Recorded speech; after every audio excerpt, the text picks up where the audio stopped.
اعوذ باللہ من الشیطان الرجیم، بسم اللہ الرحمن الرحیم۔ میری طرف سے تمام اہل اسلام کو بہت بہت عید مبارک ہو، اور آپ کو بھی عید مبارک ہو میری طرف سے۔ خیر مبارک۔ نحمدہ ونصلی ونسلم علی رسولہ الکریم، اما بعد فاعوذ باللہ من الشیطان الرجیم، بسم اللہ الرحمن الرحیم۔ لن ینال اللہ لحومها ولا دماؤها ولکن ینالہ التقوی منکم۔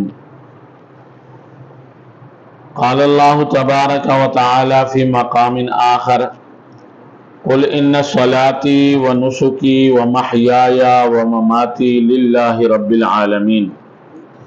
صدق اللہ العظیم۔ جزاک اللہ۔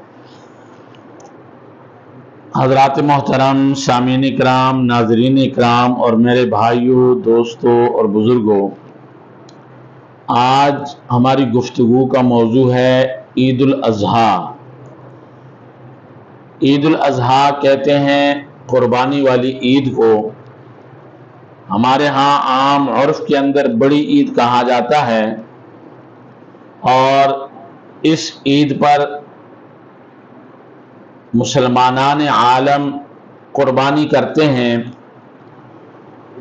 اور کہیں پر بڑے جانور ذبح کیے جاتے ہیں، کہیں چھوٹے جانور ذبح کیے جاتے ہیں، اور پورے عالم کے اندر مسلمان اللہ کے راستے میں یہ قربانیاں دے کر اپنا مال خرچ کر کے جو قربانی کرتے ہیں، اللہ رب العزت ان کی قربانیوں کو قبول فرماتا ہے۔ یہ قربانیاں جناب نبی کریم صلی اللہ علیہ وسلم سے صحابہ اکرام نے پوچھا، یا رسول اللہ صلی اللہ علیہ وسلم، ما ہی الاضاحی، یہ قربانیاں کیا چیزیں ہیں؟ آپ نے فرمایا، سنت ابیکم ابراہیم، یہ تمہارے باپ ابراہیم کی سنت ہے۔ حضرت ابراہیم علیہ السلام نے اپنے بیٹے کو اللہ کے راستے کے اندر قربان کیا جب ان کو یہ قربانی کا حکم دیا گیا۔ تو جب وہ لے کر گئے اور ان کو قربان کرنے کے لیے قربانگاہ کے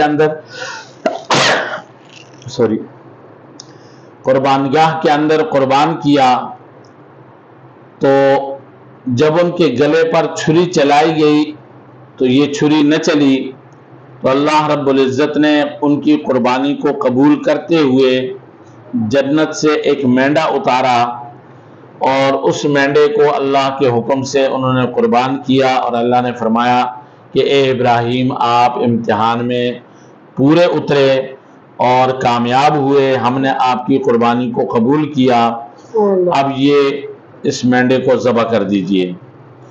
ان کی یاد کے اندر تمام مسلمانان عالم قربانی کے جانوروں کو ذبح کرتے ہیں اور ان کا خون بہاتے ہیں، ان کے گوشت کے 3 حصے کرتے ہیں، ایک حصہ خود اپنے لیے، اپنے اہل و عیال کے لیے، دوسرا اپنے عزیز و اقارب رشتہ داروں کے لیے، اور تیسرا غربا، مساکین اور محتاجوں کے لیے۔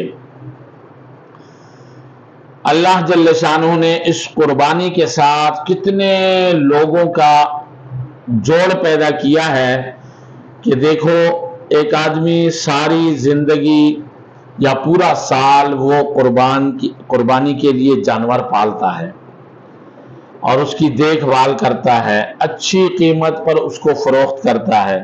قربانی کرنے والا پھر اچھے داموں اس کو خریدتا ہے، اللہ کے راستے میں قربان کرتا ہے۔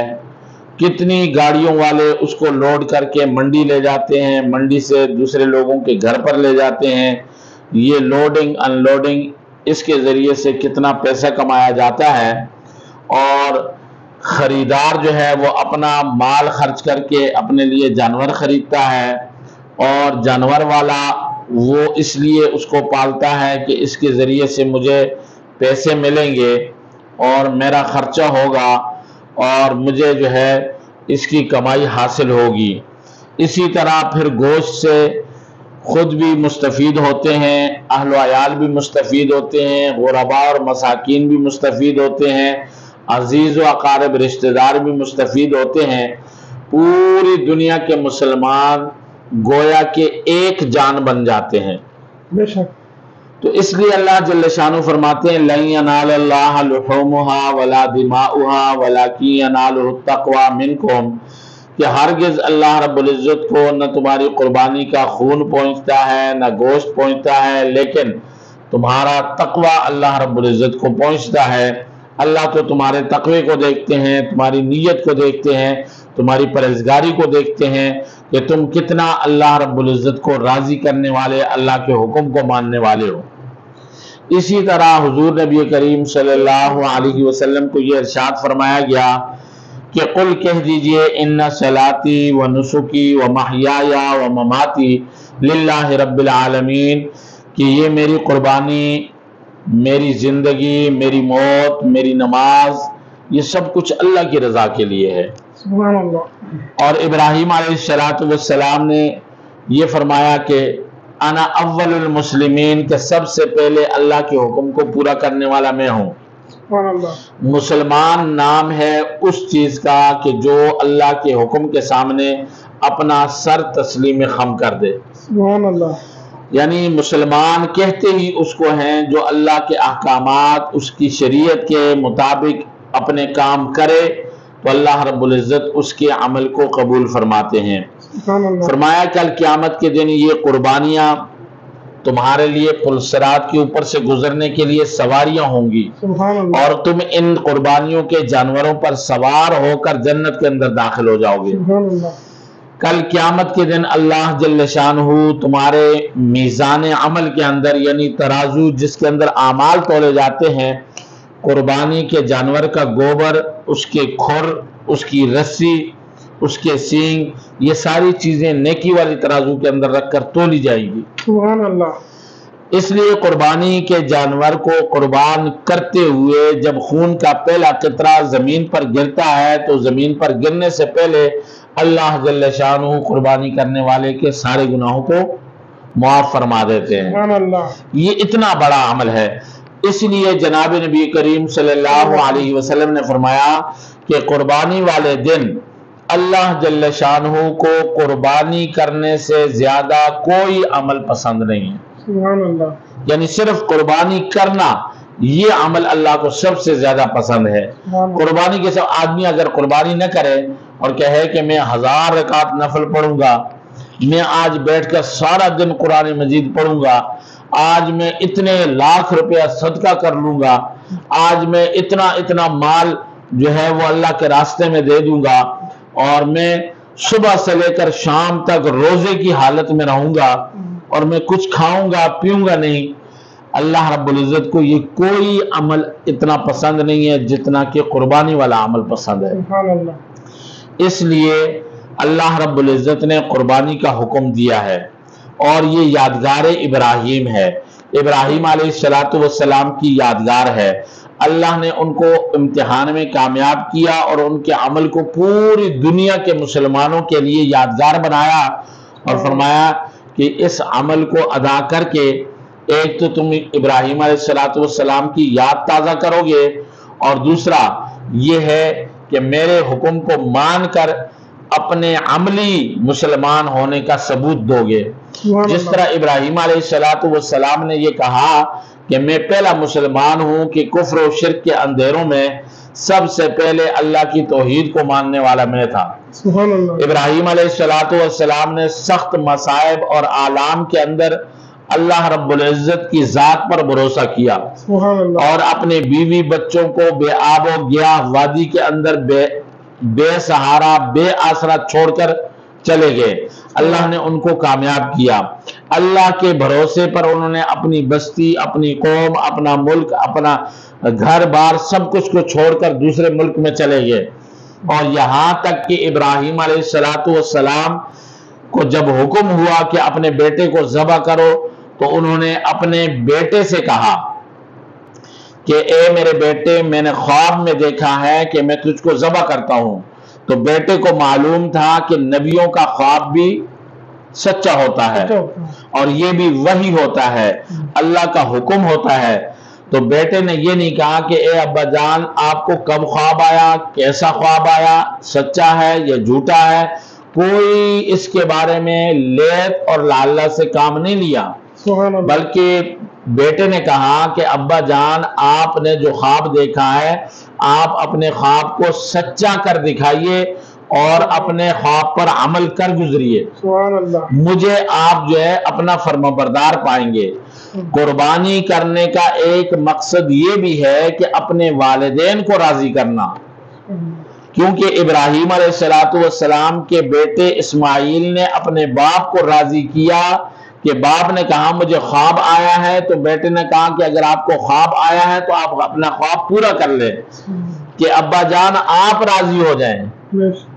تو جو آدمی اپنے باپ کو ناراض کر کے 10 جانور بھی قربانیاں کرے تو ان کی قربانیوں کا کیا فائدہ ہے کہ باپ اس سے ناراض ہے، اور باپ تو جنت کا دروازہ ہے، جس دروازے سے جنت کے اندر داخلہ ہوگا۔ ماں کے قدموں کے نیچے جنت ہے، جب دروازے سے داخل نہیں ہوگا تو جنت کہاں سے ملے گی؟ اس لیے ماں کا پرچار تو آج کل لوگ بہت کرتے ہیں کہ گاڑیوں کے پیچھے لکھ لیا کہ یہ میری ماں کی دعا ہے، ماں کی دعا، جنت کی ہوا اور ماواں ٹھنڈیاں چھاواں، یہ سارے الفاظ جو بیان کیے جاتے ہیں اس کا یہ مطلب نہیں ہے کہ باپ کو چھوڑ دیا جائے۔ باپ جنت کا دروازہ ہے، دروازے سے داخلہ ہوگا تو قدموں کے نیچے والی جنت ملے گی، داخلہ نہیں ہوگا تو جنت بھی نہیں ملے گی۔ اس لیے آپ صلی اللہ علیہ وسلم نے فرمایا کہ والد کی رضامندی اللہ کی رضامندی ہے، اور والد کی ناراضگی اللہ کی ناراضگی ہے۔ جس نے باپ کو راضی کیا اس کو رضامند کیا، اس نے اللہ کو رضامند کیا، جس نے باپ کو ناراض کیا اس نے اللہ کو ناراض کیا۔ اس لیے مسلمانان عالم کو چاہیے کہ وہ ان ساری چیزوں کا خیال رکھیں اور اپنے والدین کی بھی عزت کریں، ان کا احترام کریں، ان کو بھی راضی رکھیں، اور اس کے ساتھ نیک عمل جب کریں گے تو اللہ ان کے اعمال کو قبول فرمائے گا۔ اسی طرح قربانی والے دن، عید والے دن بہت ساری خرابیاں اور خامیاں ہمارے اندر پائی جاتی ہیں۔ وہ یہ کہ ہم گلی محلوں کے اندر جب قربانی کرتے ہیں تو ان کی آلائشیں، ان کی اوجڑیاں، ان کا گوبر وہ راستے ہی میں پھینک دیتے ہیں، ان کا خون گلیوں ہی میں اور نالیوں کے اندر ہی بہا دیتے ہیں اور وہیں پڑا رہتا ہے، جس سے بدبو اور تعفن پھیلتا ہے۔ اس صفائی اور ستھرائی کا بھی خیال رکھنا ہمارے اوپر لازم ہے۔ معاشرے کو درست کون کرے گا؟ میں اور آپ سب مل کر کریں گے۔ ہم اگر صفائی کریں گے، میں اپنے گھر کے سامنے اپنی قربانی کی آلائش اور اس کی گندگی کو اٹھا کر اگر اس کی منتخب کردہ جگہ کے اوپر پھینکوں گا اور صفائی ستھرائی رکھوں گا، تو اسی طرح محلے کا ہر فرد اگر اپنے گھر کے سامنے اپنی جگہ کو صاف رکھے گا تو پوری گلی کے محلے کی بستی کی نالیاں بھی صاف ہوں گی، گلیاں بھی صاف ہوں گی، اور ان کی آلائشیں بھی منتخب جگہ پر ٹھکانے لگائی جائیں گی۔ تو اس کے لیے محلے والوں کا، بستی والوں کی ذمہ داری بنتی ہے کہ وہ اپنے اپنی گلی محلوں کے اندر صفائی اور ستھرائی کا انتظام بھی رکھیں اور آنے جانے والے لوگوں کے لیے تکلیف کا باعث بھی نہ بنے، اور گلی محلوں کے اندر آلائشوں کو ایسی جگہوں میں نہ پھینکیں کہ جہاں راستے ہوں، گزرگاہیں ہوں، جہاں سے تعفن اور بدبو اٹھے اور لوگوں کے گھروں کے اندر جائے اور ان کے لیے اذیت کا باعث بنے۔ اللہ رب العزت کے حکم کو پورا کرنے کے لیے اللہ کی مخلوق کو ناراض کرنا اور ان کو تکلیف دینا یہ بھی اللہ کو پسند نہیں ہے۔ اس لیے اللہ جل شانہ چاہتے ہیں کہ میری مخلوق کو اور ان کو راضی کیا جائے، تو ان کی رضامندی کے اندر اللہ کی رضامندی ہے۔ جو آدمی اللہ کی مخلوق کا بھلا کرتا ہے اللہ اس کا بھلا کرتا ہے، جو اللہ کی مخلوق کے ساتھ اچھائی کرتا ہے اللہ اس کے ساتھ اچھائی کرتے ہیں۔